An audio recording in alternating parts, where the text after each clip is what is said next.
part of embodying your masculine energy is about setting boundaries and enforcing consequences when those boundaries are broken.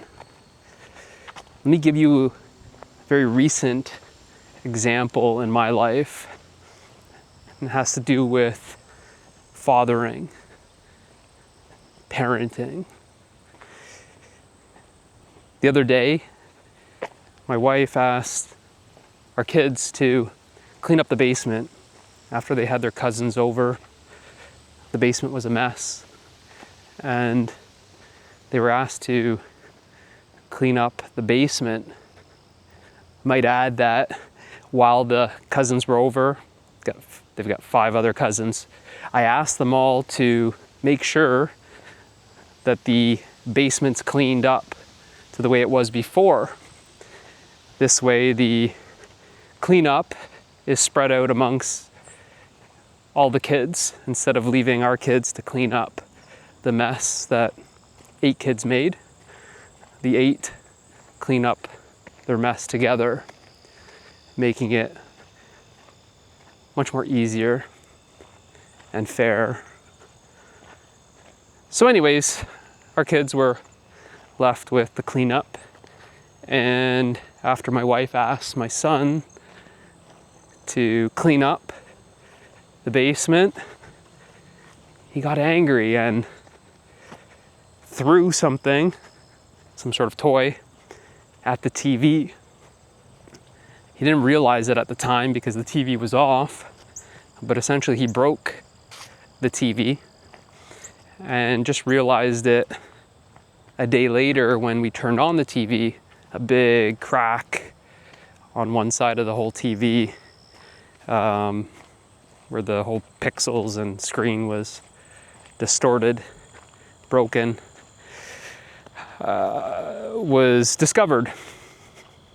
He realized that it was his actions when he threw the toy and hit the TV.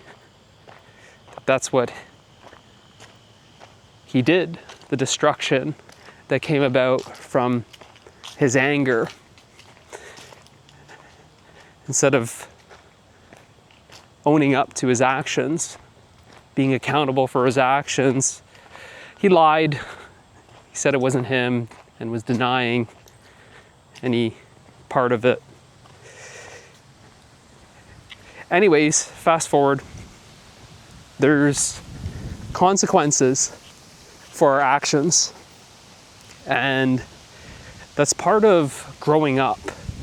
It's part of maturity, is being accountable for our actions and really experiencing the consequences of our actions. The consequences of our actions is just as much a teacher as the rewards for our actions. And it's very important that children experience those consequences for their actions. Now, there's a direct consequence for my son's actions, and that is the TV's broken. I'm not in any rush to replace that TV with a new TV. It will rob him of the reflection that comes with sitting in the absence of the TV that he was enjoying. Absence is just as much a teacher as presence.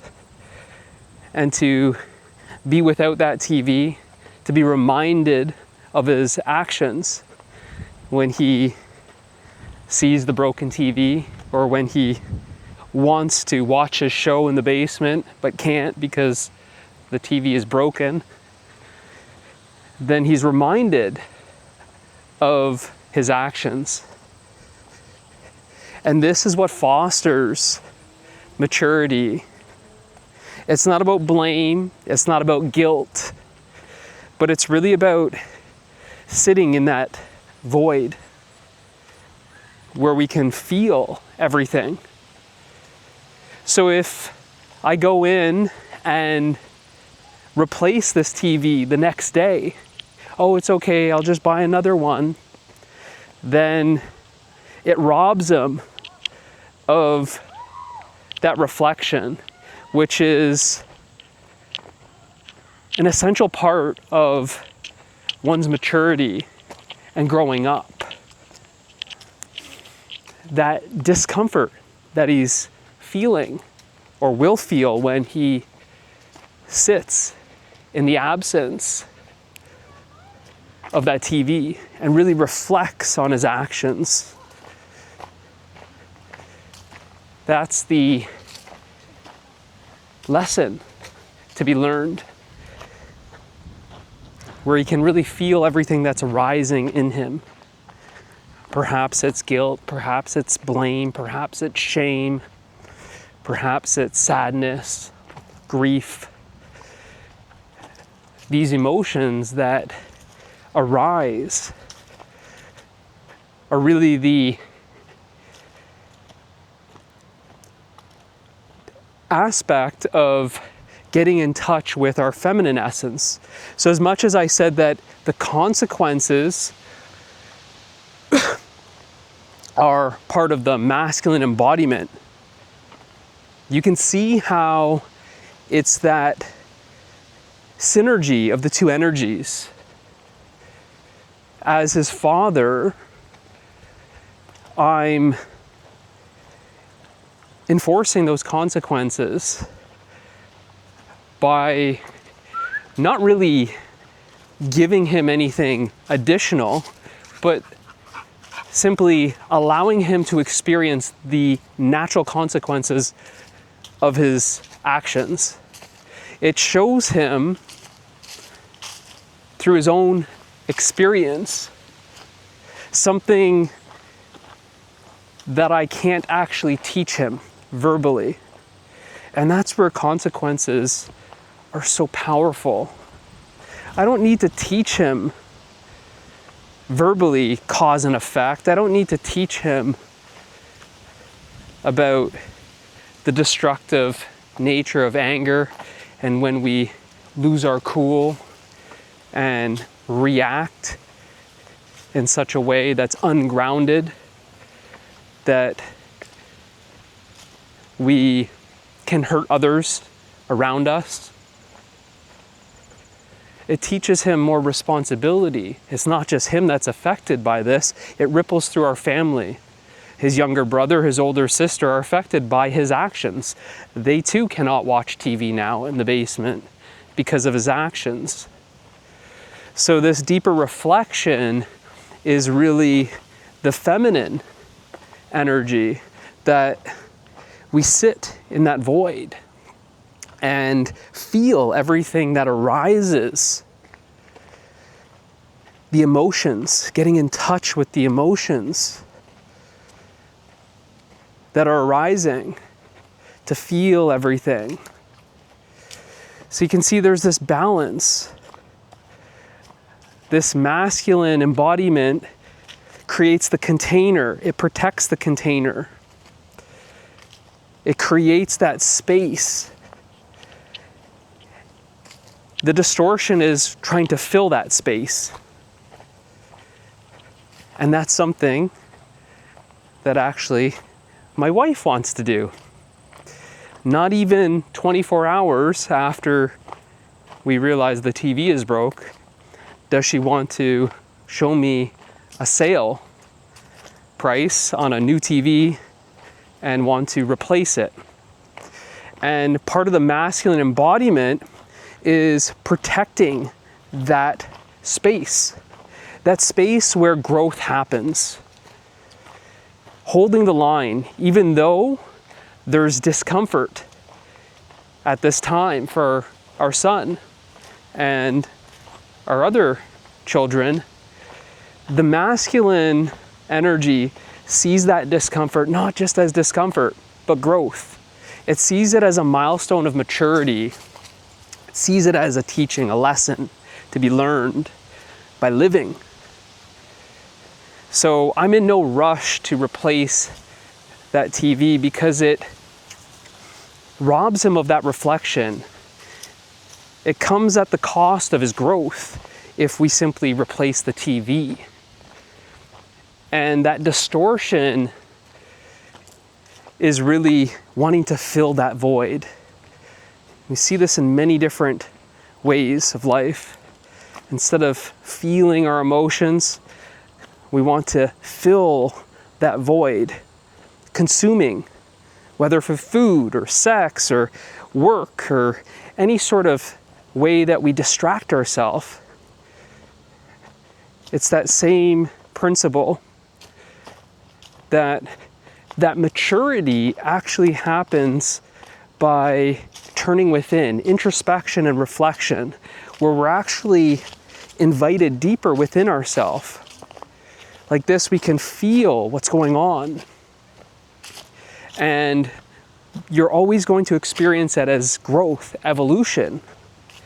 And you'll see that actually on the other side, you'll be grateful for those consequences.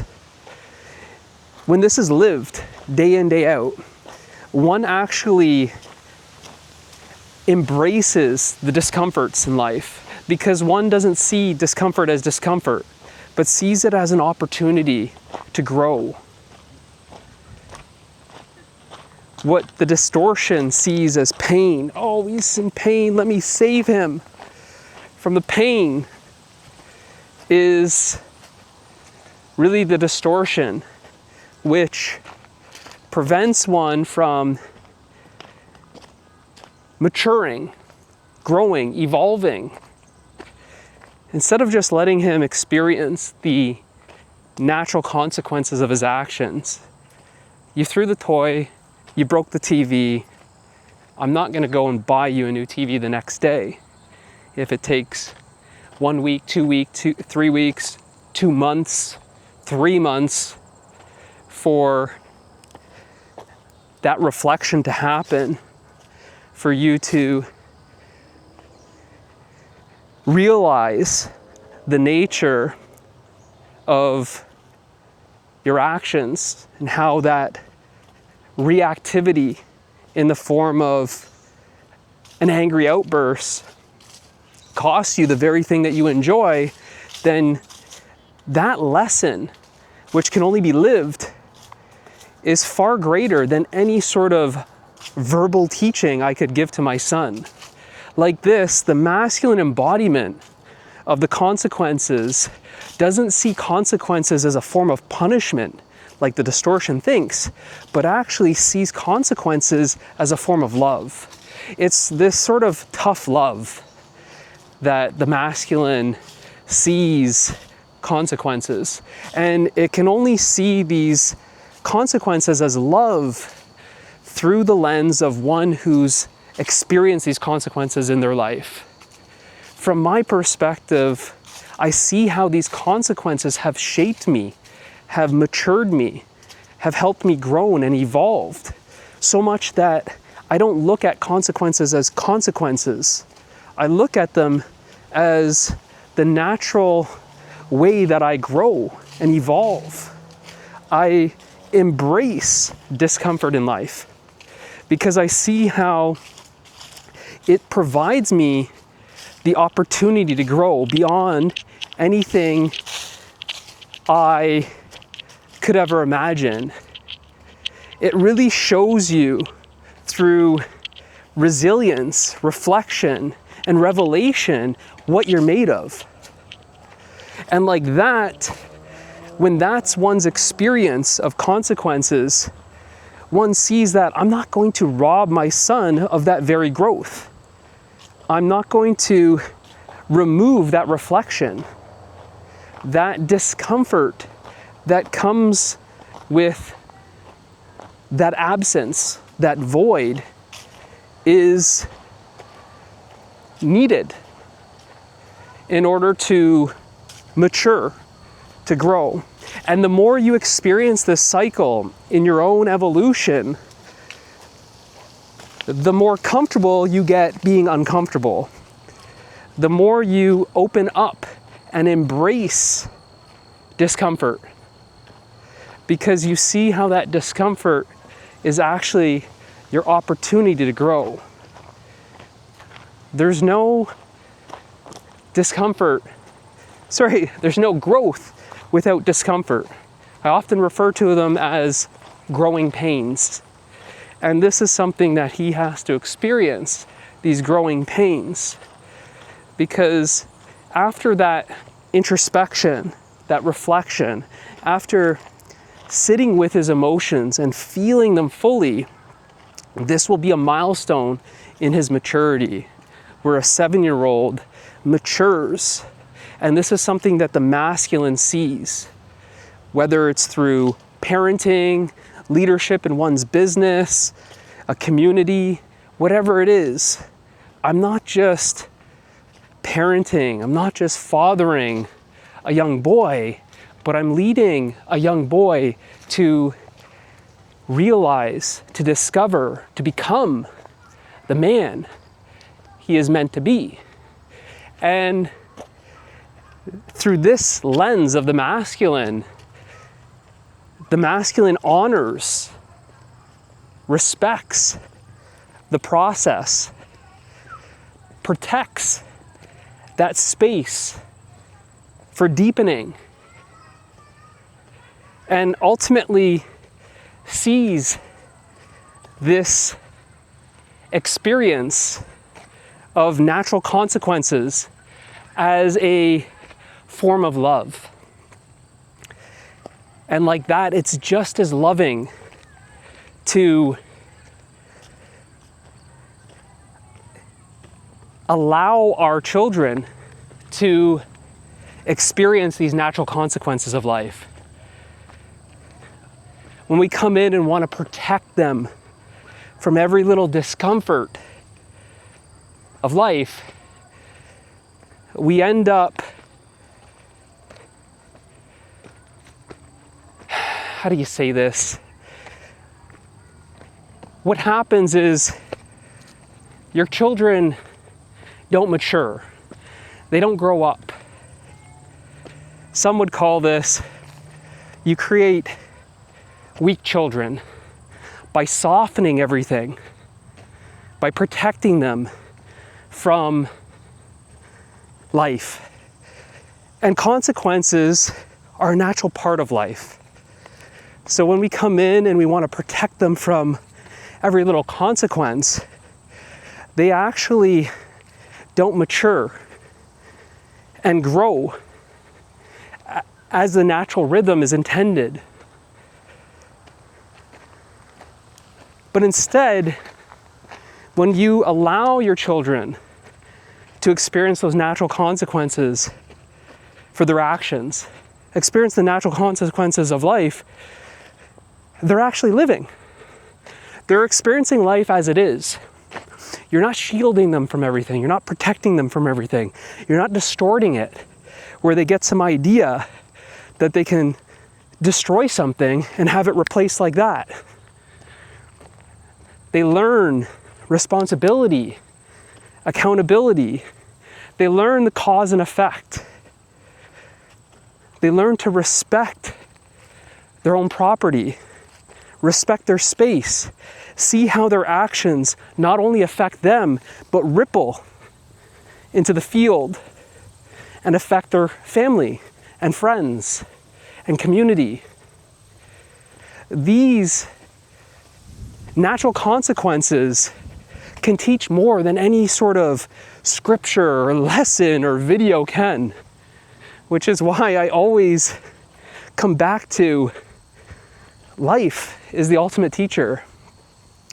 And you learn by living. You can't learn these lessons just watching me on this video. You have to live, to experience life. I know it seems so simple and so silly to say it like that, but it's the truth. You have to live to experience life. It's not something that you can read about. You're not here to read about life. You're here to live it. And that's ultimately what I'm inviting you into, is to step fully into life, to live it fully. And you see that when you're living fully, These natural consequences actually create natural growth. And this growth is something that you can't teach. There's no amount of words that I could say, no amount of teachings that I could give that could replace the natural growth that's experienced by living. I wouldn't trade it for anything in the world.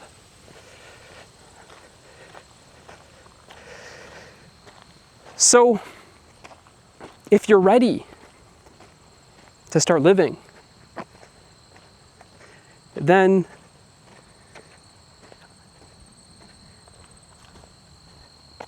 I invite you not to watch another video, but I invite you on this journey of truth so you can walk the path of transformation, which happens naturally by living life fully. Join me in truth.